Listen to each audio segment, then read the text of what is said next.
Bonjour à tous. Bonjour à tous et bienvenue pour ce live. On va attendre que tout le monde se connecte.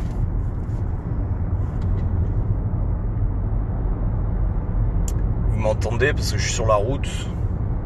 Bah, évidemment c'est pas moi qui conduis hein. Mais mettez-moi un petit message si vous entendez ma voix.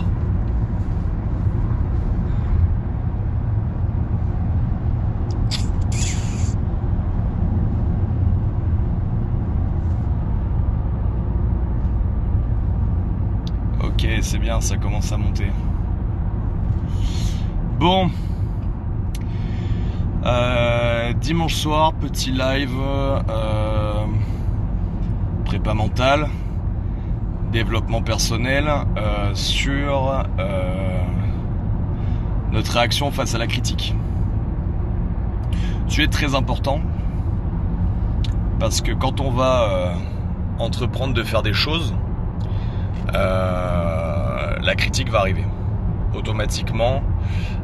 Dès que vous allez commencer à entreprendre, la critique va arriver. C'est très important de s'y préparer et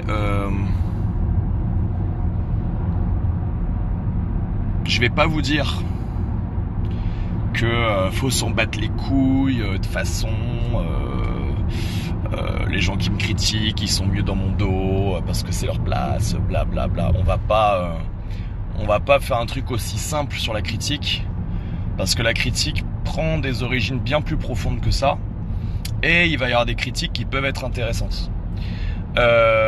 Déjà, de base, je suis quelqu'un de très critique. Je suis quelqu'un presque aussi critique que ce que je suis critiqué. Donc, vous devez comprendre qu'il y a une forme de critique nécessaire. Vous devez être critique. Vous-même, vous devez être critique. Vous devez être critique envers les autres et vous devez être critique envers vous-même. Pourquoi ? Parce qu'on est des humains et qu'on ne fait pas toujours les choses bien. Donc si vous-même, vous n'avez pas un regard critique par rapport à ce que vous faites, ça ne va pas fonctionner. Déjà. Il faut être capable d'écouter la critique, ça c'est très important. Mais il y a un filtre qui doit se poser au moment où vous recevez la critique. Premièrement, j'analyse qui me critique. Si c'est des amis proches, des gens bien dans leur vie, bien dans leur basket. Ces gens-là vous critiquent pour votre intérêt à vous. Donc, ça c'est très important, il faut les écouter. Ces gens-là n'ont pas d'intérêt personnel à vous critiquer. Donc, ils le font pour vous. Ils le font dans votre intérêt. Malgré tout, il faut se poser la question de pourquoi ils vous critiquent. Est-ce qu'ils vous critiquent parce que vos actions sont mauvaises ou est-ce qu'ils vous critiquent parce que vos actions ne correspondent pas à leur vision du monde ? Moi-même, par exemple, quand j'ai commencé à entreprendre, j'ai eu des critiques dans ma famille parce que je suis pas issu d'une famille d'entrepreneurs. Donc quand j'ai moi-même voulu me mettre à mon compte, les gens de mon entourage n'ont pas compris. Pourquoi tu fais ci, pourquoi tu fais les choses comme ça, blablabla. Mais en fait, ça m'a pas stoppé parce que j'ai compris que leur système de valeurs, leurs objectifs eux ne reposaient pas sur les miens. Donc, j'ai même pas cherché à argumenter ou autre. J'ai écouté la critique et ça a glissé. Et aujourd'hui, bon, j'ai montré avec les années que j'avais raison dans ce que je faisais. À l'époque où j'ai commencé, 2012, j'ai été très critiqué par le milieu sportif de l'endroit où je suis issu. Tous les coachs de fitness, tous les patrons de salles de muscu Quand moi j'ai ouvert mon premier hangar vide avec ma nouvelle méthode de préparation physique, à l'époque, ils m'ont allègrement chié dessus. Je leur en ai pas voulu. C'est des gens qui avaient une vision du fitness avec 40 ans de retard. Parce que c'est des gens... on est sur la Côte d'Azur, mais bon, Toulon, ça reste la campagne. Hein. Donc, je les ai laissés critiquer. Et aujourd'hui, on s'entend plutôt bien. Aujourd'hui, j'ai fait mon trou, ça fait 8 ans que je suis là. Au passage, il y en a quelques-uns qui ont coulé. Au passage, il y en a quelques-uns qui sont partis travailler à Decathlon. Donc voilà, le temps a fait que... Mais ils me critiquaient pourquoi? Ils me critiquaient parce qu'ils ne savaient pas ce que je savais à l'époque. Voilà. Donc bon, c'était pas grave leur critique. Mais c'était que leur manière de voir le monde ne reposait pas sur ça. Ou peut-être parce qu'ils voyaient le danger arriver, qu'ils voulaient pas évoluer, je sais pas. Bref, c'est pas très important. Qu'est-ce qui m'a donné envie de faire ce live? C'est parce qu'en début de semaine, j'ai été critiqué. Gratuitement. Par un incompétent notoire qui, par manque d'informations, a voulu juger. Et ce qui est très drôle, c'est que finalement, en voulant attaquer, il s'est ridiculisé parce que mon outil de communication est bien trop gros et parce que mon travail est trop bien fait. Donc, erreur. Pourquoi ça a glissé? Pourquoi j'ai tourné ça à la dérision? Parce que sa critique ne repose sur rien à part le plaisir de critiquer. Sa critique est le reflet du mal-être qu'il a, en fait. Donc, à un moment, il se lève le matin et il faut qu'il chie sur quelqu'un pour exprimer son mal-être. C'est pas forcément très grave, ça. Et ça vaut pas la peine de réagir. Moi, le truc, c'est que j'ai décidé de transformer ce type de critique en action positive. Donc le soir même, la critique portée sur mon programme Squat Everyday, live Squat Everyday.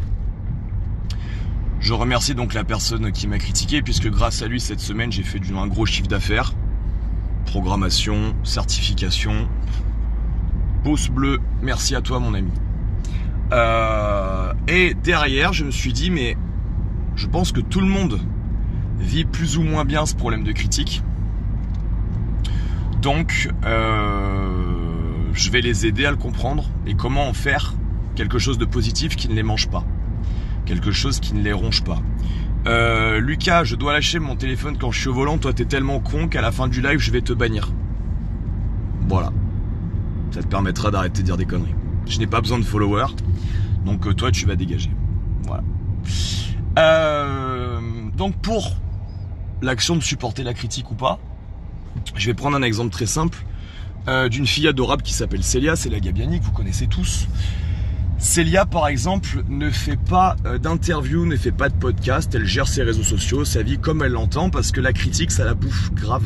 Et à une époque, par rapport à son physique athlétique, qui est très apprécié dans le milieu, il y a parfois des tocards inutiles, comme Lucas qui a essayé de commenter il y a pas longtemps, là, qui aiment poser des commentaires très intéressants.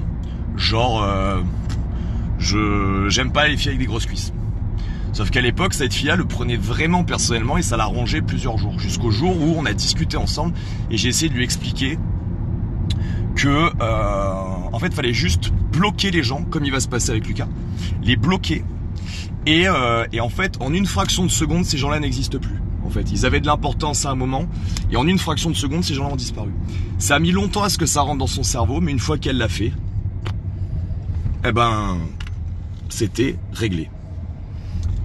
On prend des commentaires qui n'ont aucun intérêt sur les réseaux sociaux et en fait on y accorde de l'importance.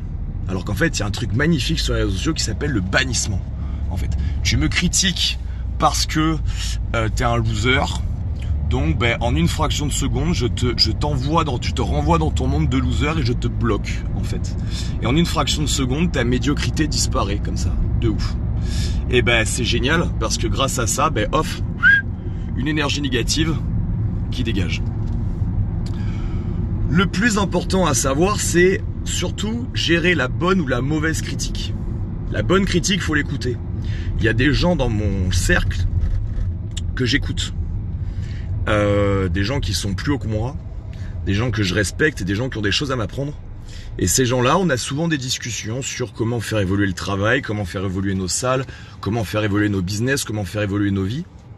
Et ça, ce sont des choses qui sont vraiment intéressantes. Et puis vous avez donc ce que j'appelle le bas de gamme, c'est-à-dire le 9 sur 10 des crétins. Le 9 sur 10 des crétins qui, eux, quoi qu'on en dise, vont critiquer pour critiquer. Tu vois. Donc là, justement, Lucas nous explique que on peut faire un live intéressant et être au-dessus des lois, mais espèce de mongolien, je suis en train de t'expliquer que je conduis pas. Donc là, on a vraiment un cas concret. C'est magnifique parce que c'est rare en live d'avoir un cas concret. On est exactement dans le mongolien qui ne peut pas fermer sa gueule et qui va donc persister dans sa lourdeur. Le kiné dont j'ai parlé la dernière fois, en début de semaine, qui a voulu tacler Squat Everyday, a persisté dans sa lourdeur. Il a continué les stories merdiques jusqu'à être complètement ridicule et au point que derrière, c'est carrément les kinés du sport qui se sont moqués de lui. Alors que le mec avait quand même utilisé l'argument « Non mais je sais ce que je dis, je suis kiné ». Tu vois. Donc là, Lucas est encore en train de creuser sa tombe puisqu'il nous explique que je ne suis pas au-dessus des lois parce que je fais un live en conduisant alors que ça fait 3 fois qu'on lui explique que je conduis pas. Mais on est vraiment dans la trisomie.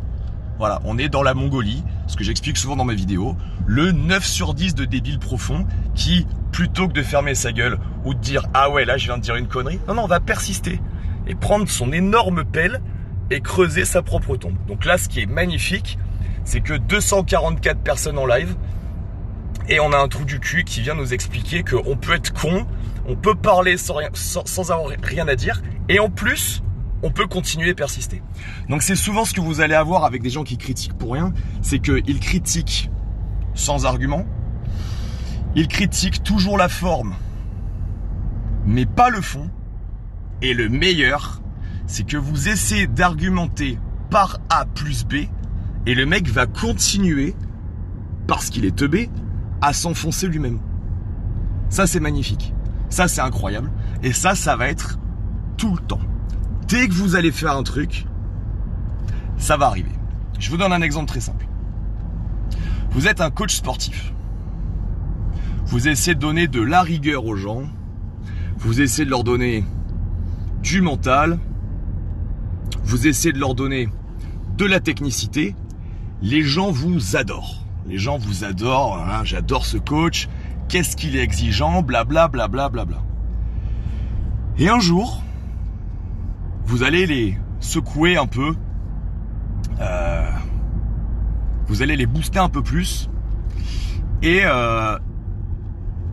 ou un jour ils vont vous demander quelque chose que vous n'allez pas leur donner. Genre ils vont venir en open gym à l'improviste, ils vont vous demander de les coacher, vous allez leur dire bah non, pour ça il y a des cours, ou si tu veux du coaching à l'heure que tu veux, en perso ça s'appelle un coaching perso, tu vois. Et là du jour au lendemain, vous devenez la dernière des merdes. Donc, il y a quelques jours, vous étiez un coach incroyablement exigeant. Et c'est pour ça qu'il vous aimait. Et le lendemain, vous devenez un coach remarquablement arrogant. Ouais, il croit tout savoir. Il se prend pour Dieu. Il a toujours raison. Nanana. Mais en fait, c'est la même raison. Ce sont les mêmes éléments avec lesquels ils vont justifier que vous êtes quelqu'un d'incroyable, qui vont justifier pourquoi vous êtes la dernière des merdes le lendemain. Vous étiez quelqu'un d'extrêmement exigeant. Du jour au lendemain, vous devenez quelqu'un d'extrêmement arrogant. C'est toujours comme ça. Je discutais avec des copains parce qu'en ce moment, on fête pas mal d'anniversaires. Et on est entre garçons, on parle de filles, tu vois. Et moi, ce qui m'a toujours fait rire, c'est quand un garçon passe du temps avec une fille sans être en couple avec, il adore, il est cool, tout se passe bien. Et puis un jour la fille n'a plus envie et d'un coup cette meuf devient une traînée, devient une fille facile, devient une fille pas fréquentable. Mais c'est la même raison qui faisait qu'il voulait passer du temps avec, qui fait que maintenant, il la traite. Donc il faut faire très attention à ça aussi, à la critique, parce qu'en fait, les gens qui critiquent ont souvent le même argument pour élever quelqu'un que pour le descendre.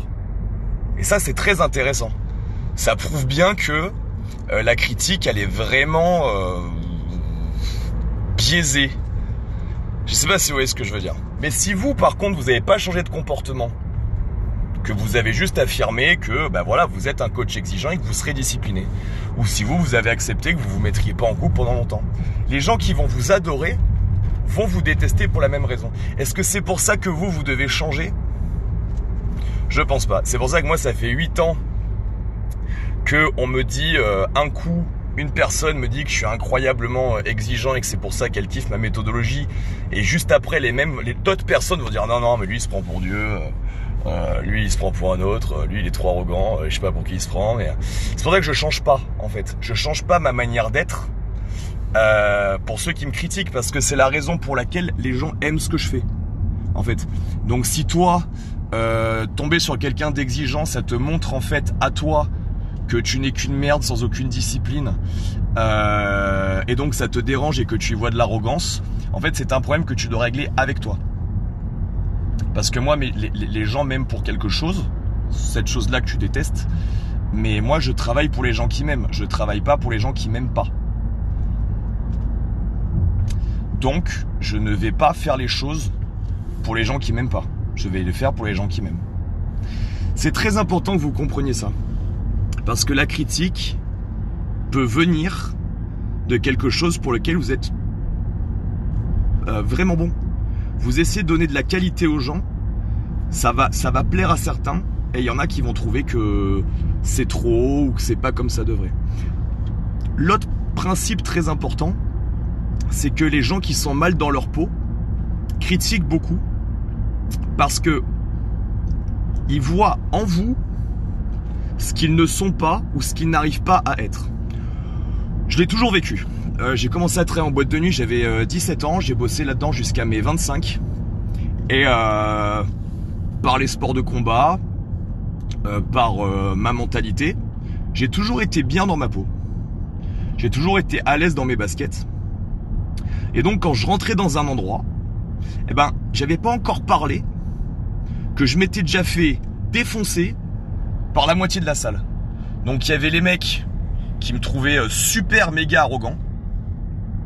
Il y avait les filles qui me trouvaient beau mec avec de l'assurance. Il y avait l'autre moitié qui pensait que à l'aise comme j'étais, je pouvais être qu'un connard, etc., etc., etc.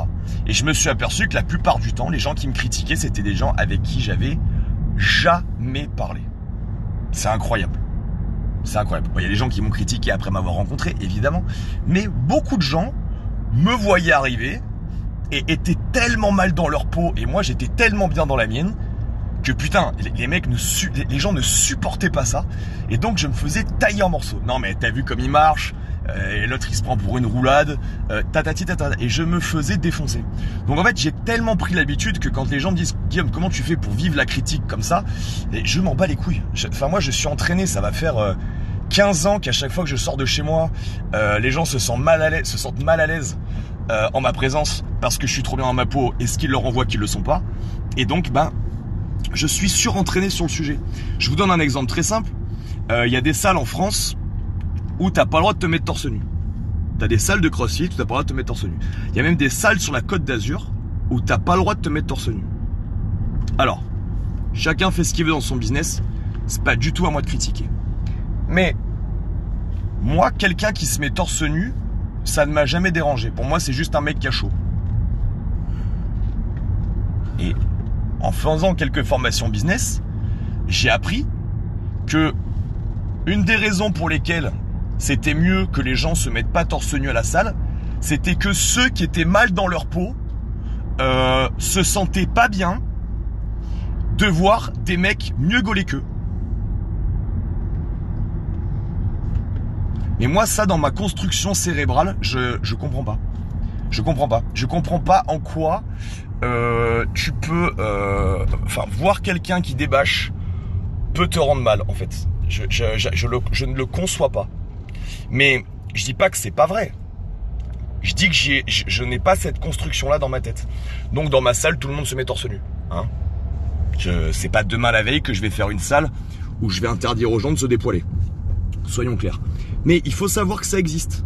Il faut savoir qu'il y a des gens qui vont demander à ce que personne se mette torse nu parce que eux se trouvent tellement dégueulasses qu'ils supportent pas voir des gens qui ont assez confiance en eux pour le faire.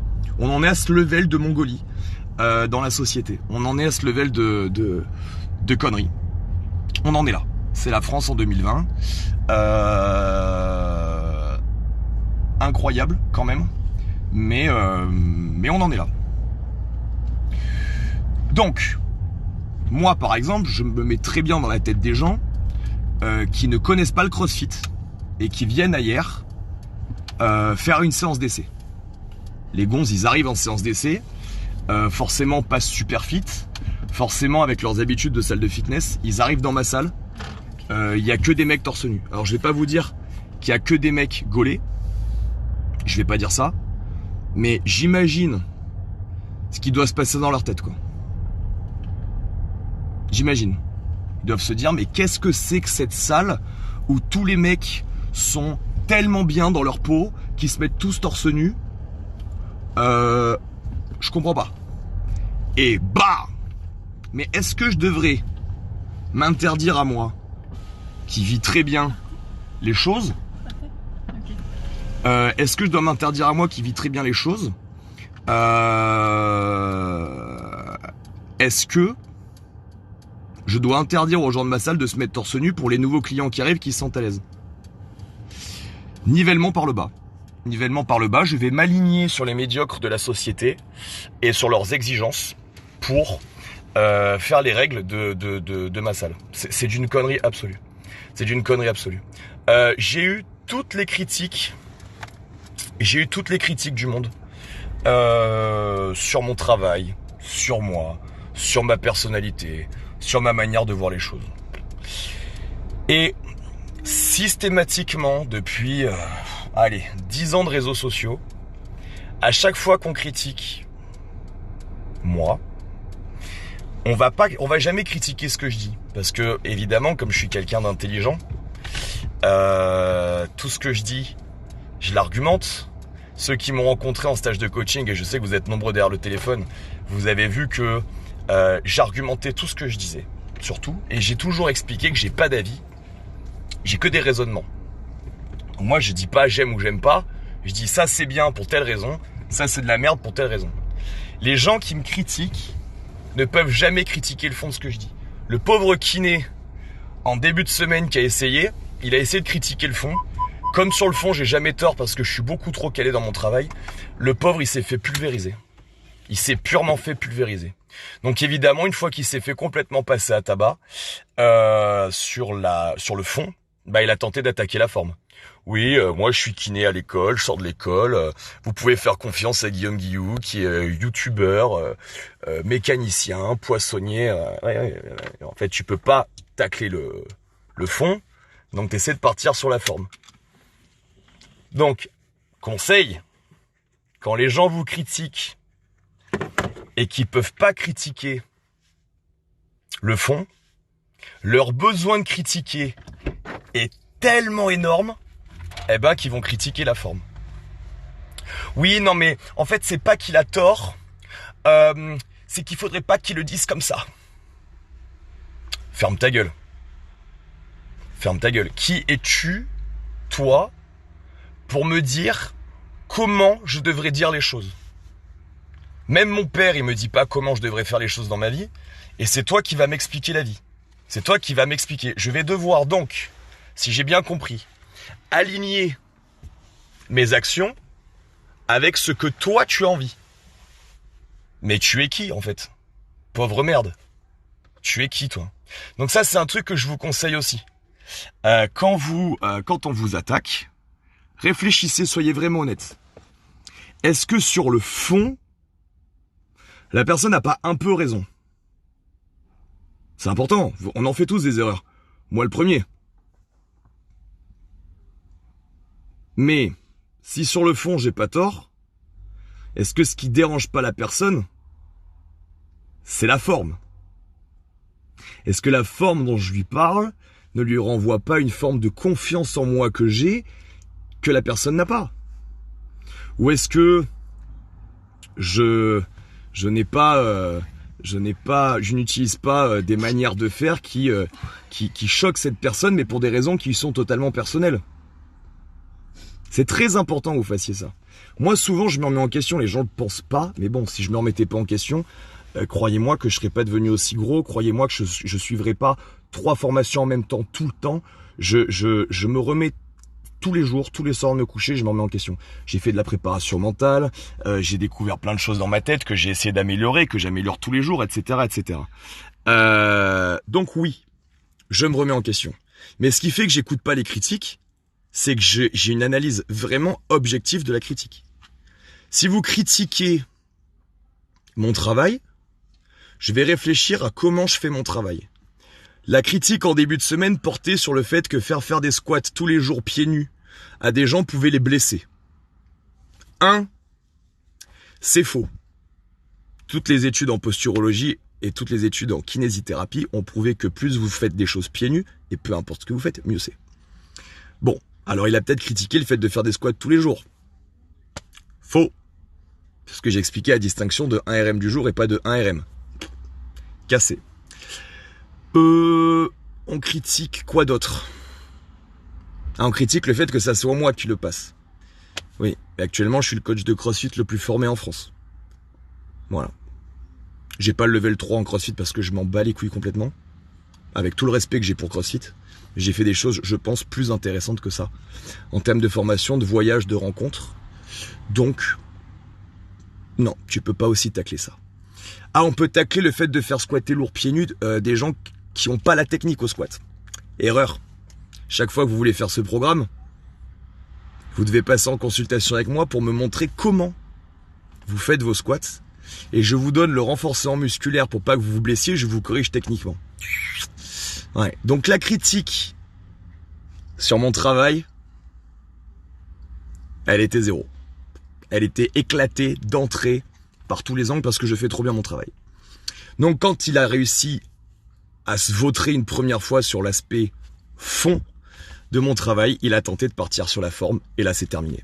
Là c'est terminé, la critique, emballée, on la compresse, on la balance à la poubelle, next. Le seul truc qu'on peut faire, c'est surfer sur la vague.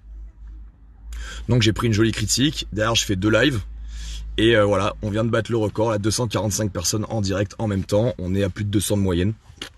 Merci mon ami, grâce à toi, je vais passer une bonne soirée.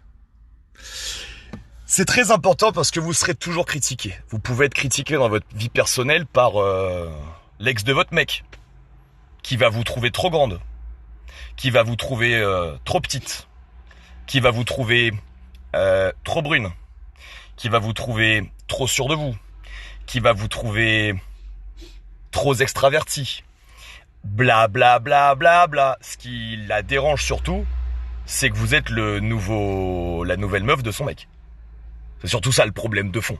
C'est pas que vous soyez rousse, c'est pas que vous soyez frisée, c'est pas que vous soyez infirmière libérale ou étudiante. Non, non. Le problème, c'est ce que vous êtes actuellement. Dans votre boulot, il va toujours y avoir un mec qui va vous trouver pas assez rapide, pas assez comme ci, pas assez comme ça. Mais posez-vous la question, est-ce que c'est vraiment parce que vous n'êtes pas bon dans votre boulot? Et dans ce cas-là, la critique peut être intéressante, vous n'êtes pas assez concentré, vous n'êtes pas à l'heure, vous n'êtes pas assez impliqué, ça peut être quelque chose. Mais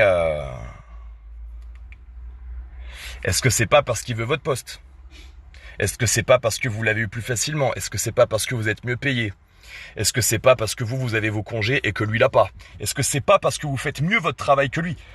Eh oui. Oui. Les gens qui sont au même poste que vous, dont vous allez faire mieux le travail, vont essayer de vous flinguer, parce que comme ils peuvent pas vous flinguer sur votre travail, ils vont vous flinguer sur ce que vous êtes. Ça, on l'a tous vécu au boulot. Vous êtes très bon dans votre travail, il y a toujours un cafard de merde qui va venir vous expliquer que ouais, bon, il fait bien son travail, mais bon, à côté, et pas à l'heure, quoi. Ouais, ouais, mais bon, à côté, il a des mœurs, voilà quoi. Hein. Ouais, mais à côté, il a un deuxième boulot. Ouais, mais en fait, les gens vont trouver n'importe quoi pour critiquer. Il faut comprendre un truc, c'est que vous pouvez critiquer n'importe quoi. Vous allez au Louvre, vous allez au musée du Louvre, vous tombez sur une incroyable sculpture de l'époque grecque. Il y a toujours un connard qui va vous dire ouais, mais bon, il est à poil, quoi.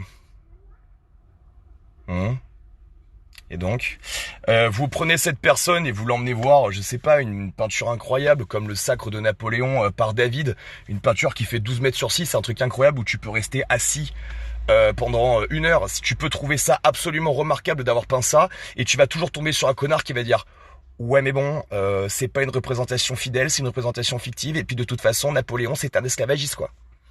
On s'en bat les couilles en fait. On s'en bat les couilles. Ferme ta gueule, laisse-moi kiffer le Sacre de Napoléon par David, parce qu'en fait, tout ce que t'en penses, je m'en carre le cul violemment, en fait. Donc voilà, vous devez accepter la critique. La critique est quelque chose d'important. Et ne pensez pas que il n'y a pas d'apprentissage dans la critique. Mais moi, les gens dont j'accepte la critique, et en général, ces gens-là me critiquent pas, bien évidemment, c'est des Tony Jazz. Des mecs qui sont conseillers spéciaux d'Alain Juppé, tu vois, c'est des Arnaud Garni, c'est des mecs qui gèrent la com pour des groupes comme LVMH, comme Vuitton, comme des trucs de ouf. Ça, c'est des gens qui me disent bon Guillaume, là, bon, t'es allé un peu trop loin. Je dis ouais, bon, eux, je vais les écouter. Mais alors, quand un cassos d'Insta vient m'expliquer comment je devrais parler, autant te dire que, comme je l'ai dit la dernière fois, je m'en carre le cul avec une barre olympique, complètement, en fait, parce que vous n'êtes rien. En fait, d'accord. Quand le mec le plus dégueulasse du CrossFit français en termes techniques vient m'expliquer que je suis un criminel parce que je fais squatter les gens pieds nus, alors qu'en fait, grâce à mon programme, il y a des gens qui sont pétés du genou depuis 2 ans, qui ont pu recommencer l'entraînement en force, et que je reçois tous les jours des messages de kinés du sport qui me disent putain, merci d'utiliser ton réseau social pour que les gens ils arrêtent de faire de la merde. Mais t'es qui toi en fait, pauvre merde, avec tes mouvements dégueulasses pour venir me dire comment je dois faire mon travail en fait. Les gens de ce milieu-là, d'ailleurs, je les côtoie plus. Il y a plein de gens qui me demandent là du CrossFit français, compétitif. Voilà, ils sont dans le game, ils sont sponsors BNN, blablabla. Et ces gens-là, ils me demandent à me suivre sur Insta. Je les bloque. Ils m'intéressent pas. Ils m'intéressent pas. Moi, je choisis à qui je donne mon contenu en fait. Donc toi, tu veux me suivre, mais moi, j'ai pas envie que tu me suives. Donc casse-toi. Il y a un mec là, il y a 2 jours, j'ai mis des stories de mes jeunes là. J'ai une équipe de jeunes de 17 ans, de 70 bars, 70 kilos. Qui commence à snatcher des 100, qui commence à front squatter des 140. Et il y a un mec là de Toulouse, Pierre, tu ne nous regardes pas évidemment hein, parce que je t'étège.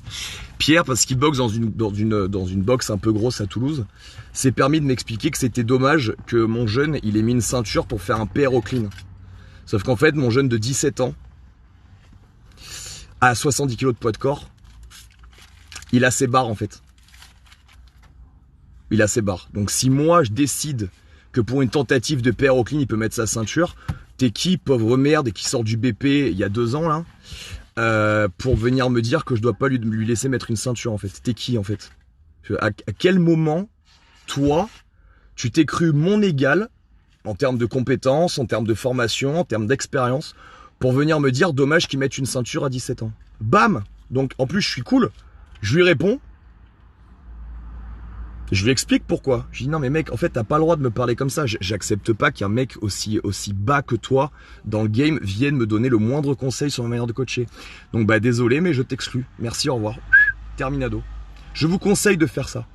Je vous conseille pas de ne pas écouter les critiques. Je vous conseille de développer chez vous un filtre d'objectivité. Clairement. Je regarde la personne en face de moi. Qui est-elle? Qui est-elle? Qui es-tu? Toi. Toi, tu es meilleur que moi. Toi, tu as plus d'expérience que moi. Toi, tu sais plus de choses que moi. Oui? Non? Deuxième filtre d'objectivité. Qu'est-ce qui t'emmerde dans ce que tu critiques et qui te pousse à le critiquer? Je reprends cet exemple de ce coach toulousain. Voir 3 fois par jour les stories de mes jeunes de 17 ans qui font 20 kilos de moins que lui, soulever plus lourd que lui, ça, au bout d'un moment, ça a pas dû lui plaire. Donc, un soir à 21h, il s'est senti l'âme de me donner un conseil sur les ceintures. Carton rouge, dégage. J'avais expliqué dans le live de Power Camp, que je vous conseille d'aller voir, que maintenant, à chaque fois que je prenais une critique absolument pas constructive et qui me montrait à quel point les gens étaient jaloux ou deg de mon succès, j'allais faire un truc positif. Donc c'est comme ça que j'ai déclenché le fait d'offrir le contenu d'une séance d'EPM qu'on donne toutes les semaines dans nos box, que j'avais décidé de le donner gratuitement sur Internet. Ouais. Parce qu'il y a plein de gens qui considèrent que d'EPM, le renfo c'était pas important. Donc quand on a commencé à faire du renfo dans nos salles, il y a 4 ans maintenant, tout le monde a dit non, ça sert à rien de toute façon, le renfo c'est pas du crossfit. Aujourd'hui, maintenant que la moitié du crossfit français s'est pulvérisé, là tout le monde dit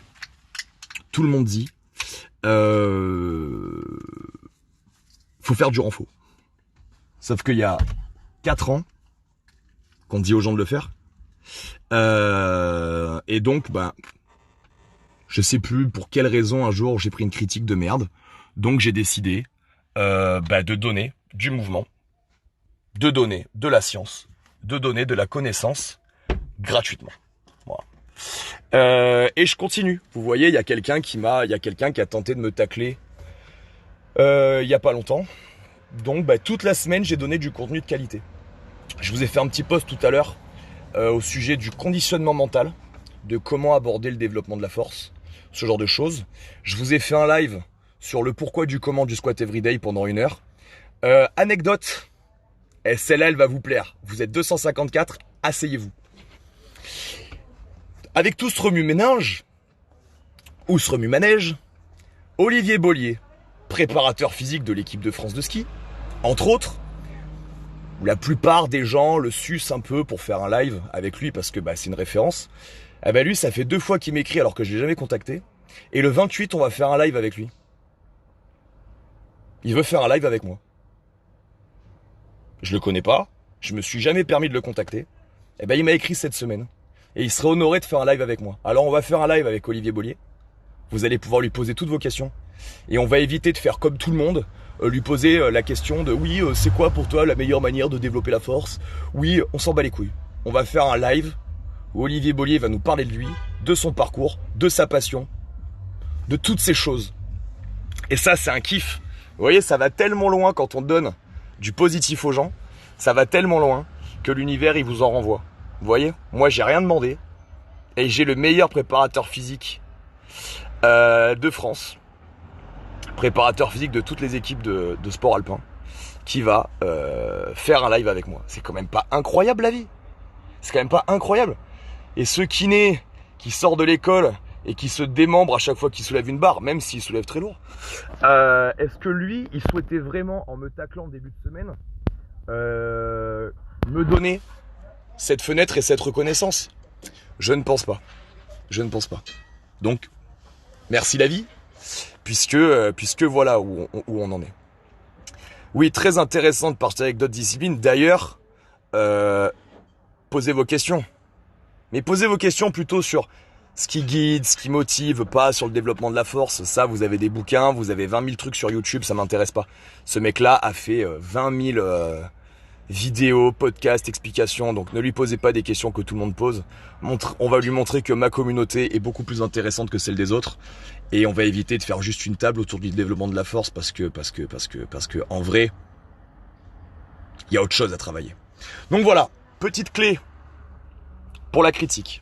Déjà, premièrement, je dois être ouvert à la critique. Est-ce que les gens qui me critiquent le font pour moi? Moi, ça m'arrive, hein. Peut-être qu'il y en a d'entre vous là, sur Insta. Des fois, je vois vos stories, j'arrive et je vous envoie un message. Non, ça c'est affreux, tu peux pas faire ça. Non, pas à ton niveau. À ton niveau, tu peux pas te laisser à ce niveau de médiocrité. Mais mes commentaires, ils sont jamais en public.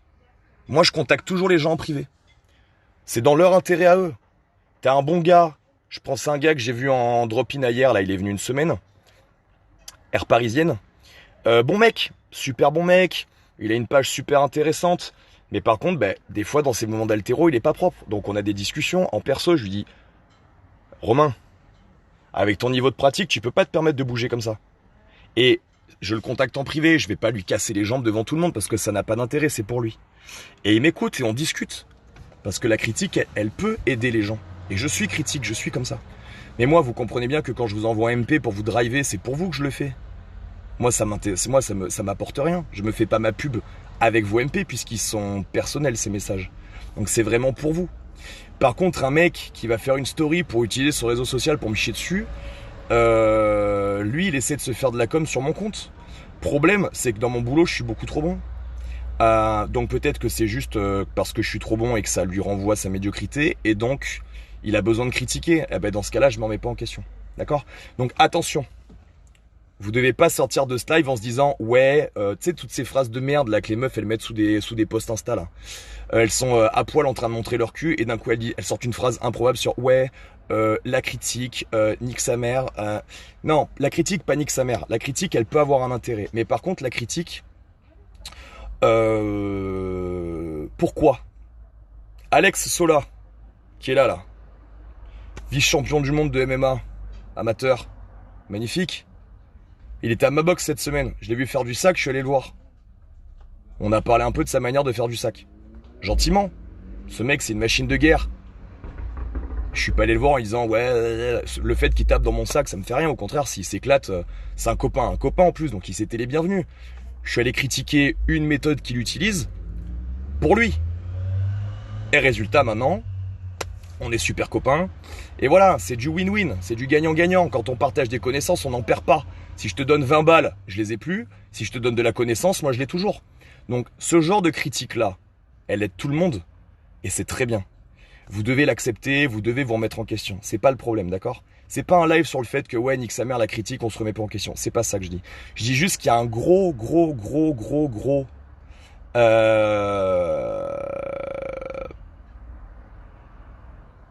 de gens qui vont être tellement mal dans leur life, qui vont critiquer juste pour exprimer. Moi, je le vois sur l'ère toulonnaise. Sur l'ère toulonnaise, que ça soit entre les ex des ex, la famille des ex, les gens que j'ai sortis, les gens que j'ai frappés, les gens que j'ai têche de ma salle. Y a beaucoup de gens qui me critiquent sur l'ère toulonnaise. Mais c'est pas grave. Je m'en fous complètement. Est-ce que c'est eux qui me font manger en vrai? J'ai des coaching week tellement pleines depuis mai jusqu'à fin octobre. Je voyage dans toute la France depuis 8 ans, l'ère toulonnaise. Vous êtes qui en fait? Vous m'intéressez pas. Donc il y a des gens très bonnards, il y a des gros cons. Et en fait, bah je sélectionne ceux que je fréquente. Les gens qui sont super bonnards, j'adore. Ils peuvent venir à ma salle, c'est les bienvenus. Les autres, ça glisse. Les autres, ça glisse. Vous êtes qui en fait? Vous avez fait quoi? Vous avez fait quoi? La plupart des gens en plus qui sont dans ce milieu un peu sportif, c'était des gens qui faisaient pas du sport quand j'avais commencé. Et c'est des gens qui pourraient potentiellement actuellement faire du crossfit, alors qu'à l'époque, quand j'ai commencé, ils disaient que c'était de la merde. C'est quand même un vaste retour des choses. Aujourd'hui, je suis à la tête du game en France. Et quand j'ai commencé il y a 8 ans, au lieu de m'emboîter le pas, vous m'avez cassé en morceaux. Et aujourd'hui, je vous vois en story faire du crossfit. Ha, ha, ha. Je rigole. Donc à l'époque, vous me critiquiez parce que je faisais du crossfit et que vous en faisiez pas. Aujourd'hui, vous faites du crossfit et vous me critiquez parce que je sais pas en fait, mais ça m'intéresse pas. Comprenez bien pourquoi ça glisse. J'ai un niveau de connaissance que vous n'atteindrez peut-être pas dans 10 ans. Donc en l'occurrence, ça peut pas m'atteindre en fait. Et donc c'est ce qui fait que mes actions changent pas. Je trace ma route, et vous, pour la plupart, vous êtes en train de couler. Hein? Dédicace à tous les gens qui avaient des salles sur l'art toulonnaise et qui ont coulé. Ou qui ont changé 4 fois de propriétaire. Voilà. Les gens, à chaque fois qu'ils ouvrent une salle chez nous, ils expliquent à ceux qui sont là depuis le début du game pourquoi eux, ça va mieux fonctionner. Puis un jour, ils coulent. Ou un jour, ils se font racheter. Et toi, t'es toujours là. Enfin, t'es toujours là, mais toi, t'as l'Europe entière qui vient faire des stages chez toi, pendant que eux, ils restent dans leur salle à 7 bornes à faire absolument n'importe quoi. Voilà. Je vous aime tous. Mais ce que je veux juste vous dire, c'est que vos critiques m'atteignent pas. Vous comprenez? Moi, je vous critique pas, vous n'existez pas. Donc vous pouvez venir, on discute, on boit des coups, on fait des cleans, pas de problème. Mais moi, vous n'êtes pas dans mes discussions, parce que je suis trop concentré sur mon travail, en fait. Donc voilà, la critique. Cette personne me critique pourquoi? Est-ce que c'est vraiment parce que j'ai des grosses cuisses? ou est-ce que c'est juste parce qu'elle est mal dans sa peau? On peut prendre l'exemple des mecs qui critiquent les meufs musclées. C'est ce cas-là. C'est rarement un mec à fond sur le sport qui va critiquer que les femmes sont trop musclées quand elles font du sport. C'est toujours un mec qui ose pas se mettre torse nu à la plage parce qu'il se trouve dégueulasse. Donc en fait, est-ce que le problème c'est la fille musclée ou est-ce que c'est lui qui se trouve dégueulasse? Posez-vous cette question-là. Très très très très important.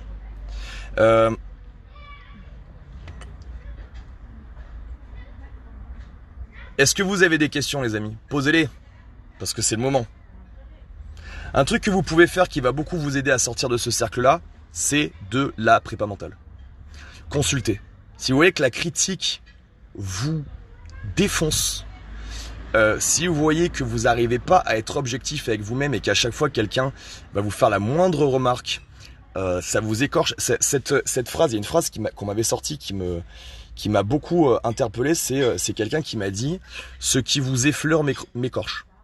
Ça, c'est les gens qui n'arrivent pas à ne pas disjoncter ou à ne pas prendre plein fer les critiques qu'on leur fait. C'est très important que vous consultiez parce que vous allez être trop facile à atteindre. Vous allez être trop facile à toucher. Et donc, ça va être super facile de vous envoyer un tacle, 2 tacles, 3 tacles, 4 tacles, 5 tacles. Et puis derrière, vous allez lâcher. Vous allez lâcher. Vous allez lâcher. Surtout que ces critiques sont pas fondées. Mais les gens vont perpétuellement vous clasher. Si je vois que je suis un de vos concurrents, par exemple, et il y a de la concurrence partout. Il y a de la concurrence dans le business, il y a de la concurrence dans les couples, il y a de la concurrence dans n'importe quoi, dans n'importe quel métier, il y a de la concurrence. Si vous êtes célibataire, vous êtes en concurrence avec le mec de la meuf que vous voulez pécho. Si vous voyez que cet individu avec qui vous êtes en concurrence est sensible à vos critiques, vous pouvez le défoncer. C'est facile. Vous tapez là où ça fait mal, vous tapez très très bas et vous allez le défoncer. Vous allez le défoncer. Donc vous, à contrario, maintenant que vous êtes au courant de ça, vous devez vous préparer, vous devez vous protéger. Et ça se fait en développant un niveau de confiance en vous où vous devenez objectif avec vous-même. C'est-à-dire que vous devez développer un socle de confiance en vous. Et souvent les gens confondent l'arrogance avec le fait d'avoir trop confiance en soi. Mais sans confiance en vous, eh ben, la moindre critique va complètement vous anéantir. Moi, ce qui fait que la critique glisse à ce point et ma trajectoire n'est jamais détournée, c'est le fait que j'ai fait des choses dans ma vie qui font que j'ai parfaitement confiance en moi. J'ai eu un métier qui m'a obligé à développer de la confiance en moi. J'ai été videur et portier pendant 8 ans. Donc si vous n'avez pas confiance en vous, ça va mal se passer. Ensuite, dans mon métier, j'ai décidé de devenir le meilleur. Donc j'ai fait des voyages à l'étranger, j'ai fait des rencontres avec des grands coachs mondiaux, qui fait qu'aujourd'hui, je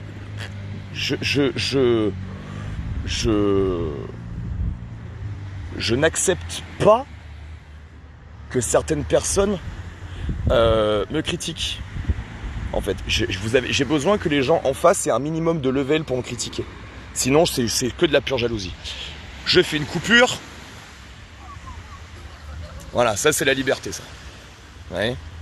Cavalaire. Petit resto pour l'anniversaire d'un de mes stagiaires. Et je suis là, je vous parle. C'est que je vous aime, c'est de l'amour. Hein. Mais c'est pour vous expliquer que voilà, on en est à ce degré de confiance en soi. Et ça veut pas dire que j'ai la science infuse, parce que là aussi c'est un angle d'attaque. Oui, le mec, on peut rien lui dire, le mec il croit tout savoir, blablabla. Mais mec, j'ai travaillé pour en arriver là, et j'en sais 10 fois plus que toi, bien sûr. Bien sûr. Et ce n'est pas de l'arrogance comme tu essaies de le faire croire aux gens, de ma part. C'est du travail. Là où toi tu vois de l'arrogance, parce que c'est bien plus facile de résumer 10 ans de formation acharnée à aller suivre 3 par 3 en même temps, à te coucher à 2h du mat et à te lever à 9h pour aller bosser. C'est bien plus facile de résumer 10 ans de formation qui font que je pense largement être le meilleur dans ce que je fais, c'est bien plus facile de résumer tout ça à il est arrogant, il se prend pour un autre. Mais encore une fois, l'effet Dunning-Kruger, j'en ai parlé cette semaine. Moins t'en sais à mon sujet, plus tu parles, parce que plus tu penses en savoir. Et c'est génial. Ça aussi c'est génial. Retenez ça. Retenez ça. Les gens critiquent aussi parfois parce qu'ils ne savent pas. C'est un effet, c'est un biais psychologique, l'effet Dunning-Kruger, qui pousse les gens qui en savent le moins à en parler le plus. C'est exceptionnel ce sujet-là. Et vous devez absolument le détecter chez les gens.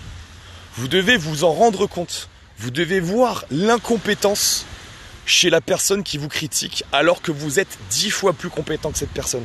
Ce qui fait qu'une fois que vous avez détecté un Dunning-Kruger, ça glisse. Ça glisse complètement. La personne me critique parce que son avis est fait sur des connaissances qu'elle n'a pas.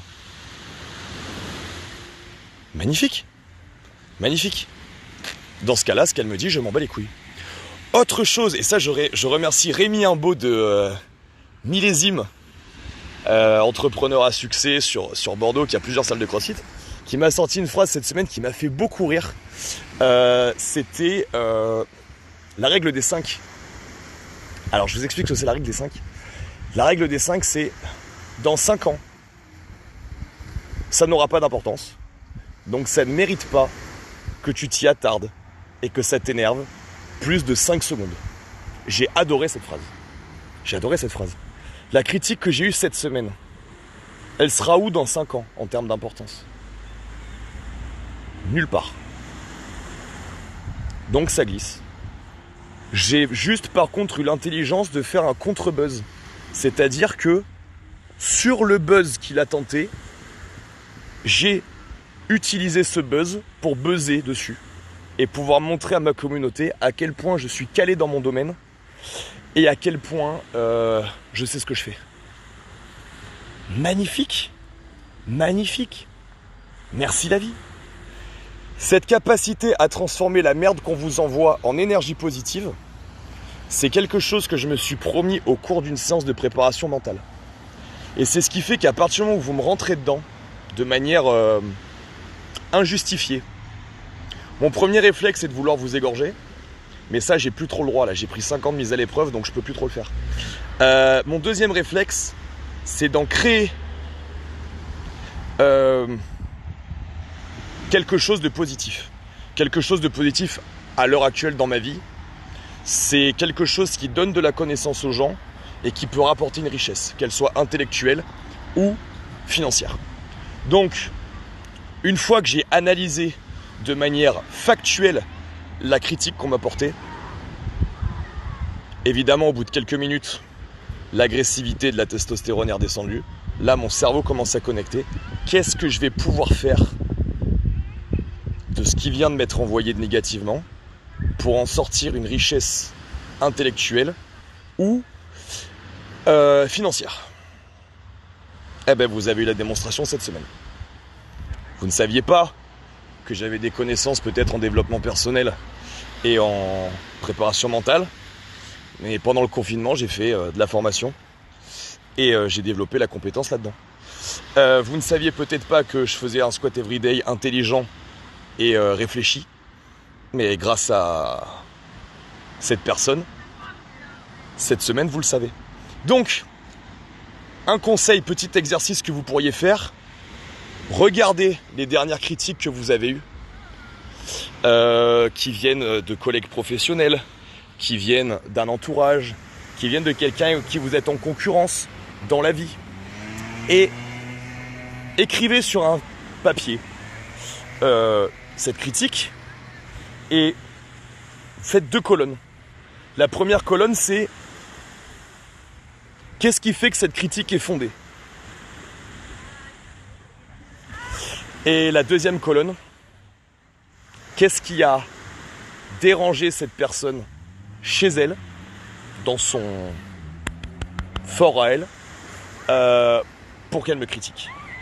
Et vous allez voir que s'il n'y a rien dans la première colonne et que la deuxième colonne a quelques lignes, il faut prendre la critique et la foutre à la poubelle. Elle ne doit pas vous toucher. Je prends l'exemple de la concurrence professionnelle. Je fais très bien mon travail, ma salle est pleine, je sais plus où mettre les gens, je suis parti avec une salle où il n'y avait rien dedans. Aujourd'hui j'en ai plusieurs avec 130 000 € de minimum de matériel dedans. Mes concepts fonctionnent de ouf. Qu'est-ce que va dire ma concurrence ? Tous les jours je publie des gens qui étaient blessés, qui le sont plus. Tous les jours je publie des gens qui font des PR. Tous les jours je publie des messages de gens qui me remercient. Ma concurrence peut me tacler sur quoi ? Sur mon travail ? Trop compliqué. Elle va me critiquer sur ma personne. Je me prends pour un autre, je suis trop arrogant, on peut pas discuter avec moi, je crois tout savoir, etc. etc. Ok. Elle peut pas critiquer le fond, elle critique la forme. Ok. La critique, elle glisse. Et c'est comme ça que, comme la critique glisse de toute façon, je vous ai expliqué, on peut critiquer tout et n'importe quoi. Donc on peut critiquer le fait que la critique ne vous atteigne pas. Et là, vous devenez extrêmement arrogant, imbu de vous-même, etc. Mais derrière, il n'y aura rien. Derrière, il n'y aura aucun argument. Pourquoi tu dis ça, en fait ? Qu'est-ce qui fait que tu dis ça ? Ben non, mais il est comme ça, c'est tout. D'accord. Est-ce que tu peux me dire, est-ce que tu peux me donner un élément ? Ouais, mais il parle comme ça sur ses lives. Et donc ? Et là, vous verrez que en termes d'argumentaire, ça s'effondre. Il n'y a plus rien. Il n'y a absolument plus rien. Donc voilà, j'espère que ça vous a aidé. Il y a beaucoup de gens qui me posent la question, qu'est-ce que je conseille comme livre sur la prépa mentale ? Compliqué. Alors il y a quelqu'un qui a parlé de L'Art subtil de s'en foutre, qui est un très bon livre. Mais bon, c'est intéressant, mais ça ne va pas changer votre vision. Ça ne va pas changer votre manière de faire. Donc vous pouvez le lire, ça va vous apprendre des choses, mais L'Art subtil de s'en foutre ne va pas faire en sorte que avant vous preniez de la critique dans la tronche et que aujourd'hui vous la prenez plus. L'Art subtil de s'en foutre est un livre très intéressant sur le sujet, surtout sur le sujet de se détacher des choses. Mais ça ne va pas vraiment vous aider à ça. Ce que je vous conseille, c'est déjà de l'introspection. Parce qu'il y a quelques années, il n'y avait pas de prépa mentale, il y avait juste des bonnes discussions avec des bons amis et ça faisait le taf. Donc déjà de l'introspection. Et deuxièmement, si vous ressentez le besoin d'aller plus loin dans l'analyse, je vous conseille un bon gars. Moi, j'ai un bon gars sur Toulon qui s'appelle Alain Para, qui est pour moi la référence dans le domaine. Mais trouvez-en autour de chez vous, vous allez forcément trouver un prépa mental. Et ce mec-là va vous mettre des gymnastiques dans le cerveau, comme moi j'ai, où plus tu m'attaques de manière infondée, débile et méchante, plus je vais faire des trucs bien. Voilà. Plus je vais inventer de produits, plus je vais être créatif, plus je vais vouloir donner aux gens et plus je vais vouloir que ça me rapporte. Donc voilà, je vous conseille surtout d'avoir ce type de processus. Merci à tous de votre attention. J'espère que ça vous a plu. Merci de votre fidélité. Et puis si vous voulez, envoyez-moi des MP. Et puis on se refait un live la semaine prochaine. Et puis je vous laisse choisir le sujet. Ok ? Allez, on fait comme ça. Bonne soirée à tous. Bye bye.